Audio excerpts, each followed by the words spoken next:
So there's something to be said about going out at the top of your game, at the apex, if you will. Jordan hitting that shot over Russell when he retired, or at least one of the times he retired when he won the title. Elway being carried off the field after winning his last Super Bowl. Peyton Manning going out, winning a Super Bowl. Kobe Bryant scoring 62 points in his last NBA game. And now after 17 years, we have Hugh Jackman hanging up the claws. And recently, Patrick Stewart, admittedly, he's also retiring. He's putting away his wheelchair, if you will, not playing a Professor X any further. This is the last go around for both these guys. And god damn it, talk about going out on top. This movie is fucking awesome. And with that, I'm welcoming to another episode of The Road Mentor, where my goal, as always, is to enhance your movie watching experience. So Logan, this is a movie has got a lot of hype coming in, a lot of great reviews and all that. I was hyped for it. I was one of the most anticipated movies of this year. We got James Mangold returning, directing. His second time around, he gave us the Wolverine a couple years back, which is although it wasn't a great film, the third act kind of fell flat. It was such a huge improvement with that piece of shit, the X-Men Wolverine Origins or whatever it was. And now he's gotten that chance to really let it loose here. He's giving free reign, coming off the coattails of the success of Deadpool with its rated R. And Fox greenlit this one to rated R, and it earns it, man. Off the bat, let me say, this is the real rated R movie.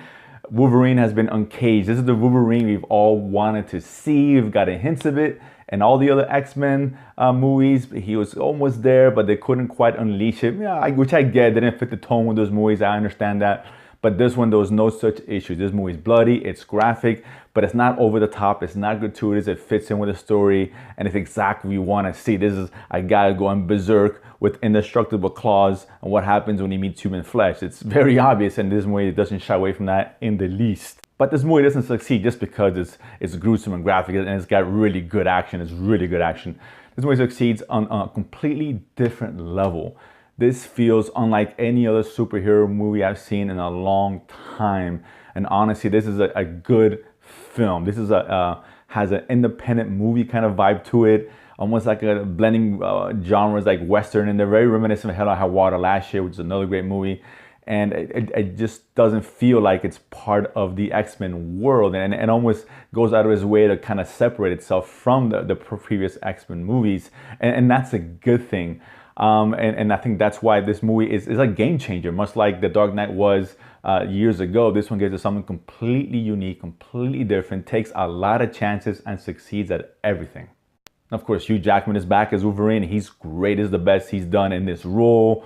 He's so good. He's more weathered now. And like I said, this movie, the independent feel to it, it's focused so much on, this is a Logan movie, and it's such a great arc and the ending is so earned because of it. So in between the action, the movie does slow down. Of course it does, but that's a good thing because this movie really builds little by little the connection between him and Professor X and what position that he's in now. He's a lot older. He's got dementia. I mean, he has a seizure, and his mind's so powerful. Everybody freaks out around him, and he can almost kill people just because of it.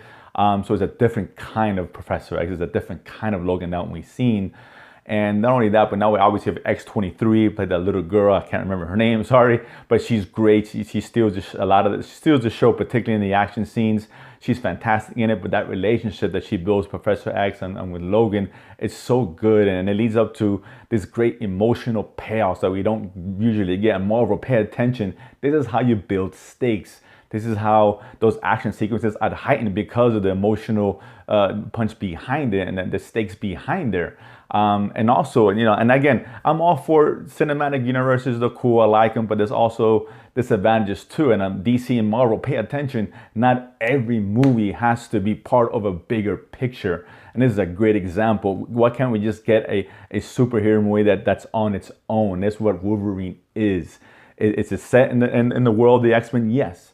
But they dance around most of it. It's almost like its own thing. They don't have to introduce and give us 20 characters or set up the next movie, the next big picture. This is a movie which stands on its own, doesn't need anything else. And I wish Marvel and DC would do more of that. Not every movie that comes out has to have Iron Man or Captain America, or has to lead up to Infinity War. Give us something completely independent. And this movie so succeeds at this. And I hope going forward we get more of these movies, whether it be rated R or not, that's fine, but give us something independent. This movie, again, it's awesome, it's phenomenal. but it's not even, I wouldn't consider it a superhero movie per se. It's a great film with superhero elements, and that's what makes it so unique about this movie, just why I really enjoyed it. Yes, you get the superhero stuff and the action, the fighting, that's great, but it's the stuff that happens in between that carries the movie. This ending is powerful, it's emotional. It's one of those movies that people just, I don't want, let me not say too much, I don't want to spoil anything about how and getting anything away, but you're certainly going to enjoy it. Don't walk, run to the theaters. There's one, I can't recommend this movie enough. This will be in my top 10 guaranteed. It would have been last year, no doubt about it. If this movie is not in the top 10, I'll be extremely happy. Only because that means there's 10 other fantastic movies coming out this year. I just don't see it. Much like Lego Batman set the bar for animation this year, this movie has set the bar for film in general, but particularly for superheroes movies coming out the rest of the year. There's like five more coming out, and I'm sure they're going to be great, and I hope they are.